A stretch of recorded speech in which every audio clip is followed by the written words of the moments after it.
Bienvenue sur la chaîne Survival Résilient. Aujourd'hui, j'ai décidé de te présenter mon fameux kit feu. Donc c'est parti. Donc là, pour commencer, eh bien, j'ai acheté une trousse à Decathlon. Donc avec un système d'accroche rapide. Vous pouvez le mettre sur un système molle de votre sac à dos ou quoi que ce soit. C'est la trousse la plus petite que j'ai achetée à Decathlon. Vous pouvez trouver ça, si je dis pas de bêtises, dans le rayon chasse. J'ai fait mon petit dessin pour savoir que c'est bien une trousse à feu, histoire que ce soit assez rapide et pas mettre 15 ans à trouver où est-ce qu'il était mon kit feu dans mon sac. Et sinon, voilà ce qu'il y a dedans. Voilà, donc comme vous pouvez le voir, il y a des briquets, un fire steel, des labellos, mais pas que. Je vous le présente. Pourquoi plusieurs fire steel déjà? Eh bien, pour la simple et bonne raison que celui-ci c'est un modèle été et celui-ci un modèle hiver. Quelle est la différence? Eh bien, c'est simple. Le fire steel ici va être beaucoup plus dur et celui-ci beaucoup plus tendre, donc beaucoup plus facile à gratter la pierre l'hiver. Donc voilà. Ensuite, j'ai plusieurs briquets. Donc ici, j'ai mis du duct tape autour de mon briquet avec 2 mètres de paracorde. Alors je sais, vous allez me dire, putain, mais ça fait beaucoup, 2 mètres de paracorde. Eh bien, je vous assure que j'étais aussi surpris que vous. J'ai mesuré et il y a bien 2 mètres de paracorde autour. Voilà. Ensuite, eh bien, j'ai mis un petit capuchon rouge d'ailleurs sur chaque briquet. Je vais vous expliquer pourquoi très rapidement.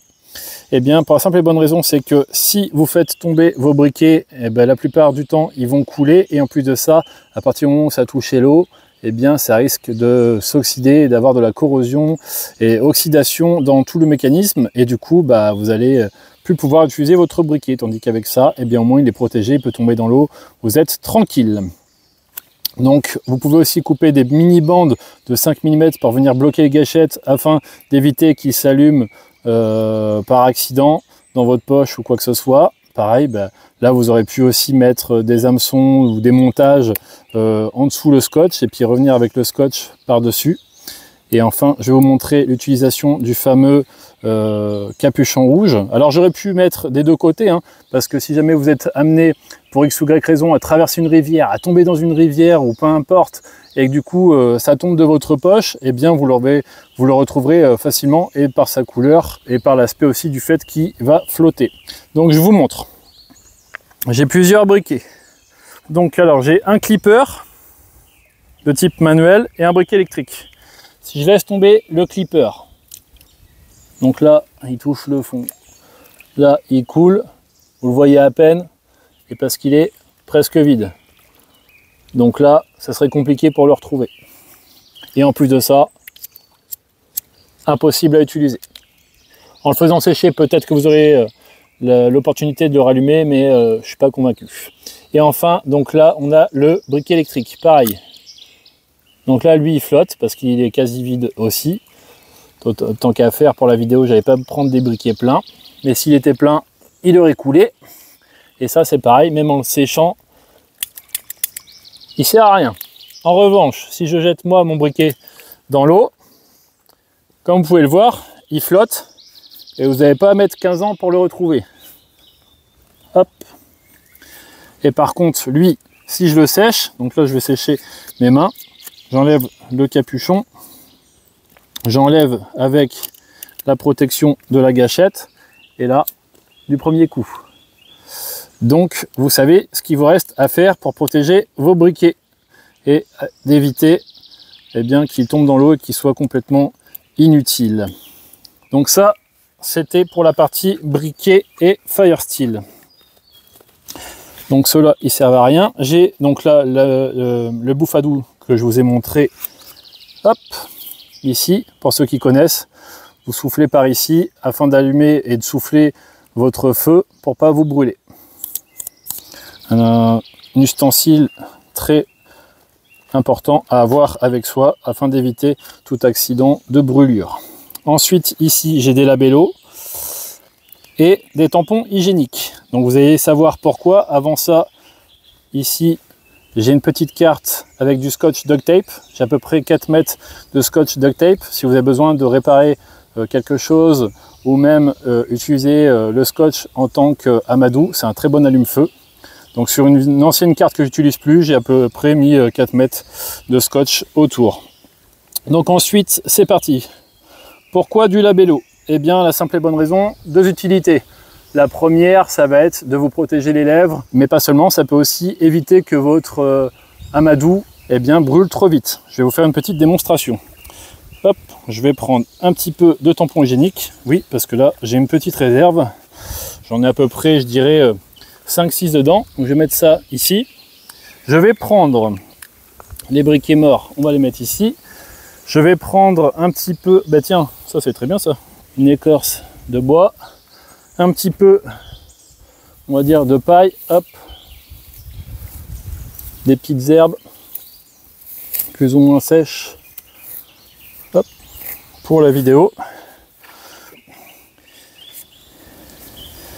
Pas mal de vent dans la zone où je me trouve. Donc là, c'est un où il n'y a rien. Et hop, on va dire celui-ci où je vais mettre le labello. En espérant que le vent se calme.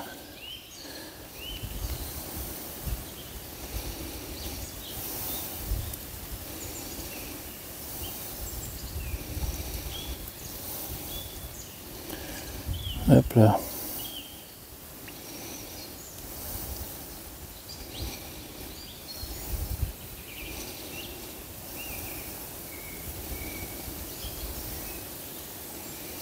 Ok. Allez, le vent, laisse-nous tranquille pour la vidéo.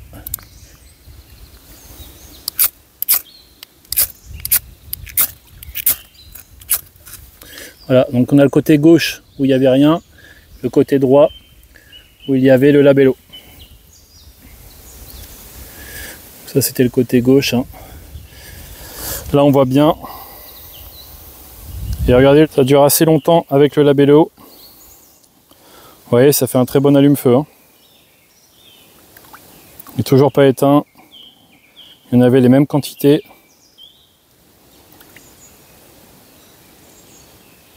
Je pense que la vidéo parle d'elle-même. Vous voyez, c'est toujours allumé. D'où l'utilité du labello dans un kit feu. C'est toujours allumé. Là, si je voudrais, je pourrais alimenter ma petite paille. Et puis voilà quoi. Alors que l'autre, où il n'y avait pas de labello, lui, on ne pouvait plus rien faire. Ça vous laisse beaucoup plus de temps. Voilà. Donc je vais ranger mon matos et je vais vous laisser regarder tout ça. Hop. Tac. Hop là. Regardez, comme vous pouvez le voir.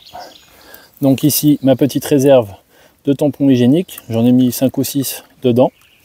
Les 2 labellos. Les 2 briquets avec la protection. Mon autre briquet avec la paracorde et tous avec du duct tape autour. Fire Steel pour l'hiver. Fire Steel pour l'été. Et la fameuse carte avec le scotch duct tape. Voilà.